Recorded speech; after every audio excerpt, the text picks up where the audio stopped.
Iran, Israel, അമേരിക്കയും കൂടി ചേർന്ന് ലോകത്തെ മുഴുവൻ നശിപ്പിച്ചുകൊണ്ടിരിക്കുന്ന യുദ്ധത്തിനേക്കാളും ഉദ്വേഗജനകമായിട്ടുള്ള വാർത്തകളാണ് കേരളത്തിലെ തെരഞ്ഞെടുപ്പ് രംഗത്ത് നിന്ന് ഓരോ ദിവസവും വന്നുകൊണ്ടിരിക്കുന്നത് എന്ന് പറഞ്ഞു കഴിഞ്ഞാൽ അതിൽ ഒരു വിധത്തിലുള്ള അതിശയോക്തിയുമില്ല. അത്തരത്തിലാണ് സംഭവിച്ചിരിക്കുന്നത്. അവിശ്വസനീയമായിട്ടുള്ള കാര്യങ്ങളാണ് ഓരോ ദിവസവും സംഭവിച്ചുകൊണ്ടിരിക്കുന്നത്. ഉദാഹരണത്തിന് സി മുകുന്ദൻ എന്ന് പറയുന്ന പ്രഗത്ഭനായിട്ടുള്ള കമ്മ്യൂണിസം പഠിച്ച ഒരു ആചാര്യൻ കമ്മ്യൂണിസ്റ്റ് പാർട്ടി ഓഫ് ഇന്ത്യ വിട്ടിട്ട് MLA സ്ഥാനവും വിട്ടിട്ട് BJPയുടെ ജില്ലാ ഓഫീസിൽ പോയി അംഗത്വം എടുക്കുക എന്ന് പറഞ്ഞാൽ BJPക്ക് കേരളത്തിൽ വന്നിട്ടുള്ള ഒരു പാരഡൈം ഷിഫ്റ്റ്, അതിൻ്റെ ഒരു ഉന്നതി, മുന്നോട്ടുള്ളൊരു പോക്ക് എത്ര ശക്തമാണ് എന്നുള്ളത് വളരെ അത്ഭുതപ്പെടുത്തുന്ന ഒരു കാര്യമായിരിക്കും. ആ ഒരു കാര്യം തന്നെ മതി BJPക്ക് എത്രമാത്രം പിന്തുണ ഈ സംസ്ഥാനത്തിനകത്തെ ജനങ്ങൾ കൊടുക്കുന്നുണ്ട് എന്നറിയാൻ. അത് ഇതുവരെ അമൂർത്തമായിട്ടുള്ള ഒരു സാഹചര്യത്തിൽ മാത്രമേ പുറത്തു വന്നിട്ടുള്ളൂ. പക്ഷേ ഇപ്പോൾ സമൂർത്തമായിട്ട് തന്നെ അത് പുറത്തു വന്നിരിക്കുക, അഥവാ മൂർത്തമായിട്ട് തന്നെ അത് പുറത്തു വന്നിരിക്കുകയാണ്. കേരളത്തിൽ ഏതാണ്ട് 13 സീറ്റുകളോളം BJP ഉറപ്പിച്ച് കഴിഞ്ഞു എന്നാണ് പ്രീ പോൾ സർവേകൾ വളരെ വ്യക്തമായിട്ട് മനസ്സിലാക്കിയിരിക്കുന്നത്. അതായത് ഒരു പക്ഷവുമില്ലാതെ തന്നെ 13 സീറ്റുകൾ. നമ്മൾ മനസ്സിലാക്കേണ്ട ഒരു കാര്യം, അതിൻ്റെ ഒരു ശാസ്ത്രീയമായിട്ട് വിശകലനം ചെയ്യുമ്പോൾ ഉള്ളത് കൂടുതലും ഹിന്ദുക്കളാണെന്നറിയാം. ഹിന്ദുക്കളിൽ തന്നെ ഏറ്റവും കൂടുതൽ ഉള്ള പ്രാതിനിധ്യം BJPയിൽ ഈഴവ സമുദായത്തിനാണ്. ഏറ്റവും കുറഞ്ഞ പ്രാതിനിധ്യം അവർക്ക് വോട്ട് ചെയ്യുന്നവരുടെ എണ്ണത്തിലും ഉള്ളത് തീർച്ചയായിട്ടും മുസ്ലിം സമുദായത്തിനാണ്. പക്ഷെ കോൺഗ്രസ് എന്ന് പറയുന്നത് ഈഴവരെന്ന് പറയുന്ന അവരുടെ പിൻബലമായിരുന്ന ഒരു വിഭാഗത്തെ തള്ളിക്കളയുന്ന രീതിയിലുള്ള ഒരു സമീപനമാണ് സ്വീകരിച്ചിരിക്കുന്നത്.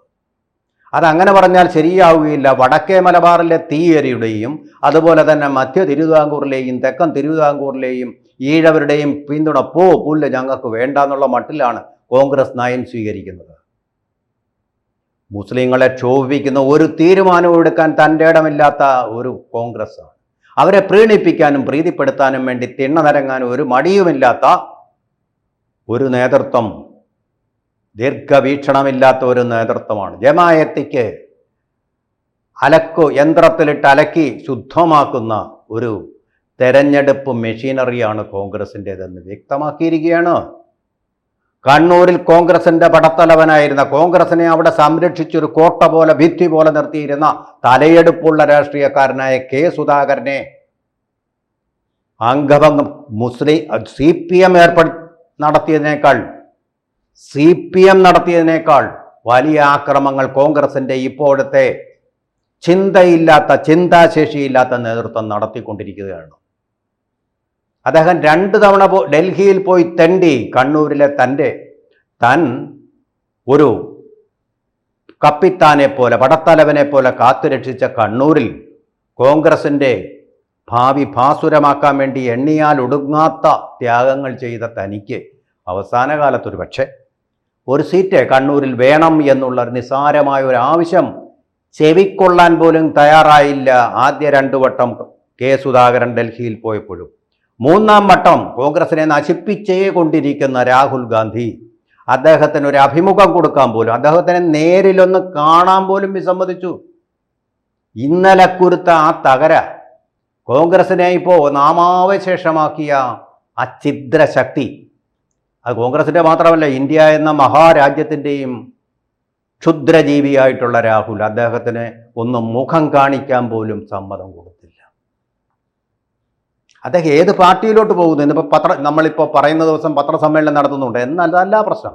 ഇത്ര കൃതജ്ഞത നിറഞ്ഞൊരു പാർട്ടി, വിവരമില്ലാത്തൊരു പാർട്ടി, ചരിത്രബോധമില്ലാത്തൊരു പാർട്ടി, ദീർഘവീക്ഷണമില്ലാത്തൊരു പാർട്ടി ഇന്ത്യയിൽ ഇതുവരെ ഉണ്ടായിട്ടുണ്ടോ എന്ന് സംശയമാണ്. അങ്ങ് പരുവത്തിലായിരിക്കുന്നു മഹത്തായ പാരമ്പര്യമുള്ള കോൺഗ്രസ് എന്നുള്ളതാണ് സത്യം. ഏതാണ്ട് 200 വർഷത്തോളം പഴക്കമുള്ള പാരമ്പര്യമുള്ള മുത്തശ്ശി പാർട്ടിയായിട്ടുള്ള കോൺഗ്രസ്. അത് വളരെ വളരെ വളരെ ഗൗരവതരമായ ഒരു കാര്യം. അതുപോലെ തന്നെയാണ് ഏത് വഴക്കത്തോടുകൂടി ഏത് ഗുസ്തിയിലും മലർന്നു വീഴാതെ കമിഴ്ന്നു വീഴുന്ന ആളെന്നൊക്കെ പറയുന്ന ഗുസ്തിക്കാരുണ്ട്. ഘട്ടോ ഗുസ്തി എന്നൊക്കെ പറയുന്നത്, സാന്റോ തങ്കപ്പൻ എന്നൊക്കെയുള്ള പേര് നമ്മൾ കേട്ടിട്ടുള്ളതാണ്. അല്ലെങ്കിൽ ധാരാസിംഗ്, കിങ്കോങ് എന്ന് പറയുന്ന ഗുസ്തിക്കാരെ പോലെ അഭ്യാസത്തോടുകൂടി മെയ്വഴക്കത്തോടുകൂടി എപ്പോഴും കമിഴ്ന്നു തന്നെ വീഴുന്ന, മലർത്തി കത്താൻ ആർക്കും ആത്ത ഒരു രാഷ്ട്രീയ പ്രതിച്ഛായയുള്ള ഏത് മത്സരത്തിലും അത്ഭുതകരമായിട്ട് വിജയിക്കുന്ന, തെരഞ്ഞെടുപ്പിൽ അത്ഭുതങ്ങൾ സൃഷ്ടിക്കുന്ന അടൂർ പ്രകാശ് എന്ന് പറയുന്ന പ്രകാശഗോപുരമാണ് കോൺഗ്രസിൻ്റേത്. അദ്ദേഹത്തെയും ഇതാ ഈഴവ സമുദായക്കാരൻ എന്ന പേരിൽ ശിരച്ഛേദം ചെയ്ത് വെളിയിൽ ഗില്ലറ്റിൻ ചെയ്തിരിക്കുന്നു. അദ്ദേഹത്തിന് ഒരാഗ്രഹം ഉണ്ടായിരുന്നു, കോന്നിയെ സ്വർഗമാക്കി മാറ്റിയ, പാലയെ KM മാണി എങ്ങനെ പരിരക്ഷിച്ച് മഹാനഗരമാക്കി മാറ്റിയോ അതുപോലെ പരിരക്ഷിച്ചു പോകുന്ന അടൂർ പ്രകാശ് ഉറപ്പായിട്ടും അവിടെ നിന്നാൽ ജയിക്കുമായിരുന്നു. ആ ഉറപ്പ് കൊണ്ടായിരിക്കാം VD സതീശൻ അദ്ദേഹത്തിനെയും വേണ്ടെന്ന് വെച്ചിരിക്കുന്നു. കോൺഗ്രസ് ഒരുമാതിരി ഈഴവ വിരോധം കാണിക്കുകയാണോ എന്നുള്ള സംശയം. കാരണം ഈഴവരെ അടിപടലം BJPയിലേക്ക് ചേക്കേറിയതുകൊണ്ട് ഈഴവ സമുദായത്തിനോട് തന്നെ ഒരു ദേഷ്യം വെച്ച് പുലർത്തുകയാണോ, ഇനി അത് വെള്ളാപ്പള്ളി നടേശനോടുള്ള ദേഷ്യമാണോ എന്നുള്ളതൊന്നും നമുക്കറിയാൻ വയ്യ. എന്തായാലും തീർച്ചയായിട്ടും ഒരു വശത്ത് ജമാഅത്തെ ഇസ്ലാമി എന്ന് പറയുന്ന ലോകമാകെ വർഗീയത വിതയ്ക്കുന്ന, ബംഗ്ലാദേശിൽ ഹിന്ദുക്കളെ ഇപ്പോഴും കൊന്നുകൊണ്ടേയിരിക്കുന്ന, 16 പൂർത്തിയായി, ഇനി ഒരു സെഞ്ചുറി തികയ്ക്കാനായിരിക്കും ജമാഅത്തെ ഇസ്ലാമി ശ്രമിച്ചുകൊണ്ടിരിക്കുന്നത്. അവർ ഹിന്ദുക്കളെ മാത്രമല്ല, ക്രിസ്ത്യാനികളെയും ബുദ്ധമതക്കാരെയും സിഖുകാരെയും ജൈനന്മാരെയും പാഴ്സികളെയും ഈ ഷിയ മുസ്ലിങ്ങളെ തന്നെയും കൊന്നു കൂട്ടിക്കൊണ്ടിരിക്കുകയാണ്. ഒരു ഹിമാലയ പർവ്വതം തന്നെ സൃഷ്ടിക്കുകയാണ് അവരുടെ ശരീരങ്ങൾ കൊണ്ട്.